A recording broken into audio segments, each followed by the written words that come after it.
Gated కమ్యూనిటీలకి లేదు అనుకుంటే అపార్ట్మెంట్లకి ఉన్నటువంటి తేడాలు కనుక మనం గమనిస్తే, ఇప్పుడు ఏదైతే మనకి ఈ గ్రేటెడ్ కమ్యూనిటీలు అయితే ఏవైతే ఉన్నాయో వాటికి సంబంధించిన వాటిలో అన్ని రకాలైనటువంటి ఫెసిలిటీస్ని దానికి సంబంధించినటువంటి ఎవరైతే దాన్ని నిర్మిస్తారో వారు ఏర్పరచడం అనేది జరుగుతుంది.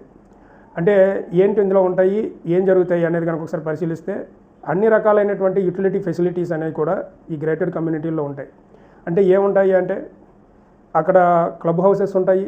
అదేవిధంగా క్లబ్ హౌసెస్తో పాటు మీకు స్విమ్మింగ్ పూల్స్ కానీ, ప్లే గ్రౌండ్స్ కానీ, ఇతరత్ర ఇండోర్ గేమ్స్ కానీ అన్నీ ఒకే దగ్గర ఉండేటట్టుగా ఒక 500 నుంచి 600 ఇల్లులు ఒకే దగ్గర కన్స్ట్రక్షన్ చేసి వారికి అన్ని రకాలైనటువంటి ఫెసిలిటీస్ ఇచ్చేటట్టుగా, దాంతోపాటు అక్కడ ఒక కమ్యూనిటీ భవనం, అందులోనే ఏవైనా ఫంక్షన్లు చేసుకోవాలన్నా చేయడానికి అన్ని రకాల ఫెసిలిటీస్ అనేది నిర్మించడం జరుగుతుంది. ఇది గ్రేటెడ్ కమ్యూనిటీలో ఉండేటటువంటి ఒక విధానం.